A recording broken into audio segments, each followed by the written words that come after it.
My business partner of 30 years waited until I was in a hospital bed with tubes in my arm to take my company, and the thing I have had to sit with, the thing that took me longest to understand, is that he told himself the whole time he was doing it to help me. Stay with me, because I want to tell you how a man I trusted more than my own brother used the 4 months I spent fighting for my life to quietly move my company out from under me, and how he almost succeeded, and how the entire thing came apart because of one sentence I put into a document 30 years ago that neither of us had thought about since.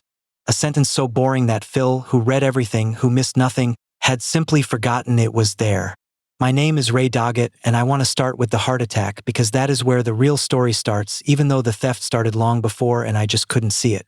I built a company with Phil Ardrey. We started it in a rented unit with 2 desks and 1 phone 30 years ago, and we grew it into something solid, not huge, but the kind of business that puts roofs over families and means something in a town. Industrial supply, if you want to know, valves and fittings and the unglamorous parts that keep factories running. And we were good at it, and the thing that made us good was that we were different men who fit. I was the one who knew the product and the customers, the one who'd drive 4 hours to fix a problem in person, the one the plant managers trusted because I'd been on their floor at 2 in the morning during a shutdown. Phil was the inside man, the numbers, the banking, the paperwork, the systems. For 30 years, that division of labor was the whole engine of the thing. I brought the trust. He kept the books. And I never once, in 30 years, thought to check whether the man keeping the books was a man I should trust, because he was Phil, because we'd built it together, because you do not audit your brother. Then, 2 years ago, my heart tried to kill me. It was a bad one. I'll spare you the medical part, because it's not the point and because I promised myself I'd never be the man who makes you listen to his symptoms. Here is all you need. It was sudden, it was serious, and it put me flat on my back and then through a long, frightening, uncertain recovery that kept me out of the business for the better part of 4 months. And left me even after, weak and scared and moving through my days at half speed. I genuinely did not know for a while if I was going to live. Neither did my wife. And in that condition, a man does not think about his company. A man thinks about whether he'll see his grandkids graduate. The business was the furthest thing from my mind, which is exactly, precisely, the condition Phil needed me to be in. And I want to tell you how it felt when he came to the hospital, because this is the part that still guts me. Phil came, and he sat by my bed, and he took my hand, and there were tears in his eyes. Real ones, I still believe they were real, and he said, "Ray, you listen to me. You don't think about that place for 1 second. Not one. I've got it. I've got all of it. You just get better and come back to me, and it'll all be exactly where you left it." And I cried because I was frightened and full of drugs and because my partner of 30 years had just lifted the one worldly weight off my chest. And I said, "Thank you, Phil," and I meant it with my whole heart, and he squeezed my hand and he went back and he began, that same week, to take the company apart and rebuild it around himself. He didn't do it crudely. That's what I need you to understand about how this really happens, because a lot of you are picturing a man forging documents in the dark, and it was nothing like that. Everything Phil did in those 4 months was, on its face, responsible, prudent, the actions of a good partner minding the store during a crisis. He went to the bank and, because someone had to be able to sign while I was incapacitated, he had the signing authority updated so he could act alone. Sensible. Necessary, even. He met with our biggest customers personally to reassure them during the uncertainty, and he told them kindly that Ray was very ill and that they should route everything through him now for continuity, and he built himself into the center of every relationship I had spent 30 years growing. He sat down with our key people, our best salesman, our operations manager, the woman who'd run our office for 20 years, and he told them gently that the company needed stability, that he was taking the helm for the duration, and that their futures were safe with him, and he quietly made himself the person they looked to, the person who signed their reviews, the person who held their loyalty. Continuity, stability, reassurance. Every single act was defensible, and the sum of every single act was that by the time I was strong enough to walk back through my own front door, I was a stranger in the company that bore my name. Let me tell you about the day I came back, because I will never forget it as long as I live. I came back slow, part-time at first, because that's all my body would allow. And the first thing I noticed was small. My parking spot. It's nothing, it's a painted line, but for 30 years the spot by the door was mine and Phil's was next to it. And I pulled in that first morning and there was a new sign in my spot with a young salesman's name on it. And Phil's car was where it had always been, and I told myself it was nothing. They'd needed the spot. Don't be petty. Ray, you almost died. Who cares about a parking spot? But it wasn't nothing. It was the first inch of 100 inches. I walked in and the office had been rearranged in my office, my actual office, had been turned into a conference room, and they'd set me up a nice little space down the hall, smaller, out of the way, and Phil met me with a huge warm smile and an arm around my shoulder and said, "We didn't want you climbing stairs or dealing with the chaos up front while you're still healing. This is better for you. Quieter." And every word of it sounded like care. And I sat in my quiet little out-of-the-way office and I slowly, over the following weeks, came to understand what had happened to me. I no longer had signing authority at the bank. Just me, alone, couldn't move money anymore. It had been changed during my illness and never changed back. And when I raised it, Phil said we'd sort it out when I was fully recovered. No rush. Why put that stress on yourself now? My customers, the men who had trusted me for decades, now called Phil. When I phoned them warmly to reconnect, they were friendly but they deferred. They said Phil's handling that now. They'd been told I was stepping back for my health. My own people, people I'd hired, people whose weddings I'd been to, were kind to me the way you're kind to a beloved retired founder who wanders in, and they took their orders from Phil. In 4 months, without a single crude or illegal act, without one forged signature, my partner had performed the cleanest coup I have ever seen, and the genius of it, the sheer diabolical genius, was that every move had been wrapped in concern for my health, so that to fight any of it was to seem ungrateful, paranoid, and sick, a bitter old man who couldn't accept that he needed to slow down. There was one person who told me the truth, and I want to name her even though I've changed her name because she is the reason I found my footing. Donna had run our front office for 20 years, and on my second week back, she came into my quiet little out-of-the-way office and she shut the door, which she had never once done in 20 years, and she stood there and she said, "Ray, I'm going to say one thing and then pretend I never said it, because I've got 2 years to retirement and I can't afford to lose this. You're not confused. You're not too sick. I watched the whole thing happen while you were gone, week by week, and it was on purpose, and everybody here can feel it and nobody will say it. I just couldn't watch you start to believe you were crazy." And she opened the door and walked out and we never spoke of it again. But she had handed me, at real risk to herself, the one thing the whole scheme depended on me not having, which was a second person who saw it. Everything I did after that, I did because Donna shut a door for 10 seconds. Never underestimate what it means to be the one person who tells a man being gaslit that his eyes are working fine. And here is the part one am least proud of. For a while, it worked on me too. I sat in that little office and I thought, maybe he's right. Maybe I did almost die. Maybe I can't do this anymore. Maybe Phil is being kind and I'm being an ungrateful, frightened old fool who wants his parking spot back. That voice is the most dangerous part of the whole thing, and I want anybody out there who is being handled this way to hear me. The voice that tells you to be grateful, to not make a fuss, to accept that you've been sidelined for your own good, that voice is not your conscience. It is the theft, talking to you in a soothing tone. It is the coup asking you to ratify it.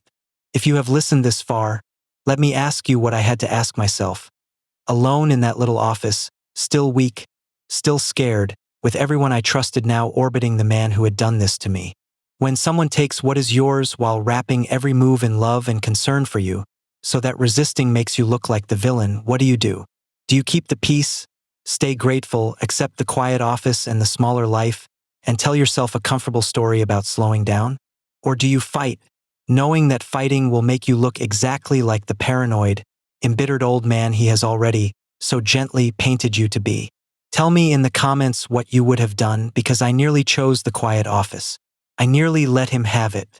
What stopped me was not courage. It was a filing cabinet. Because one night, alone in the building after everyone had gone, I went looking for the original papers. Our founding partnership agreement, 30 years old, the document we'd signed as two young men in a rented unit who trusted each other completely and had a lawyer draw something up mostly because the bank required it. I hadn't looked at it in decades.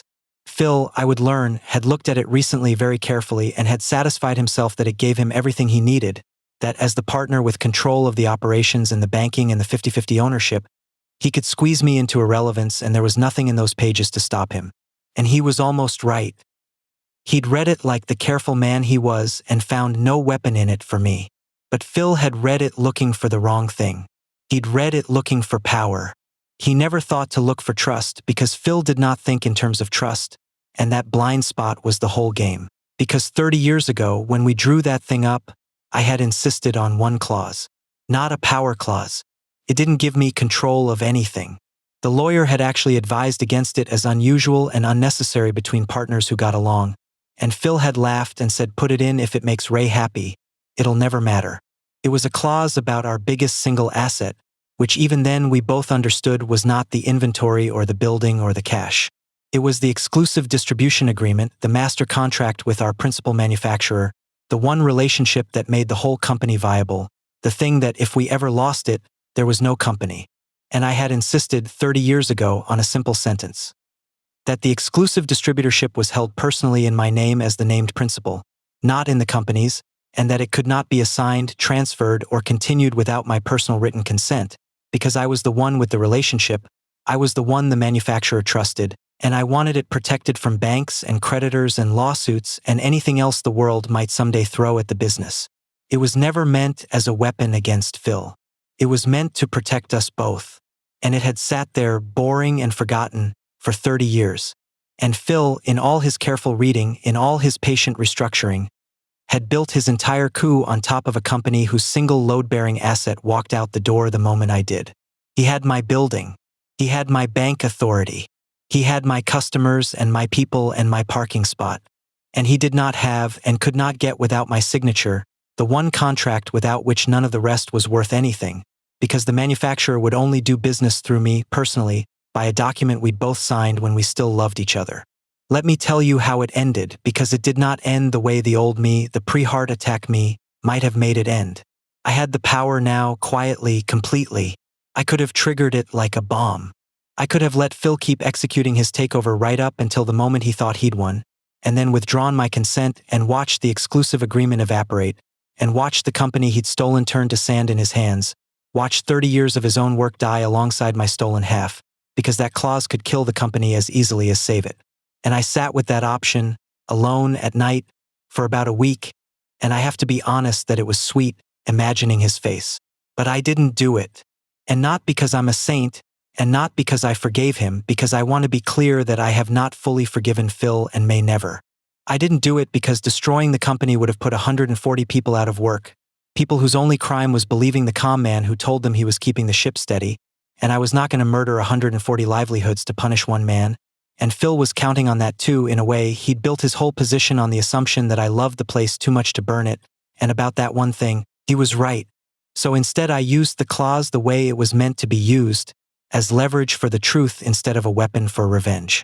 I went to Phil and I laid the document on his desk, the boring 30-year-old clause, and I watched a man who missed nothing realize what he had missed.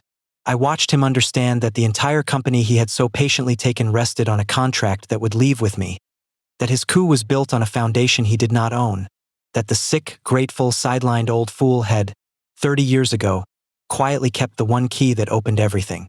And I did not gloat. I just told him the truth. I told him I knew what he'd done. All of it. The bank, the customers, the people, the parking spot, the whole gentle strangling of me while I lay in a hospital bed thanking him. And I told him it was over. We unwound it. On my terms, which were fair but total. I did not want to run the company day to day anymore. The heart attack had told me the truth about that, and Phil, to his own surprise, had actually been running the operations well. That part hadn't been a lie, he really was good at it. So I did not take it back to spite him.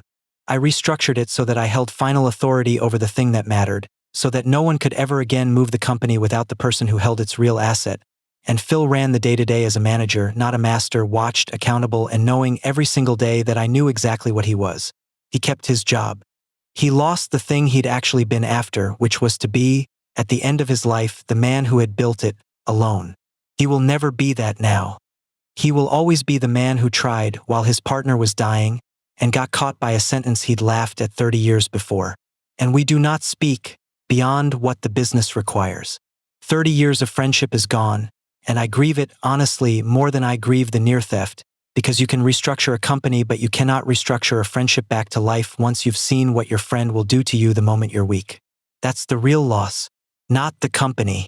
The 30 years, which turned out, in the end, to have been 30 years of me trusting a man completely and him waiting patiently, kindly, for the day I couldn't watch.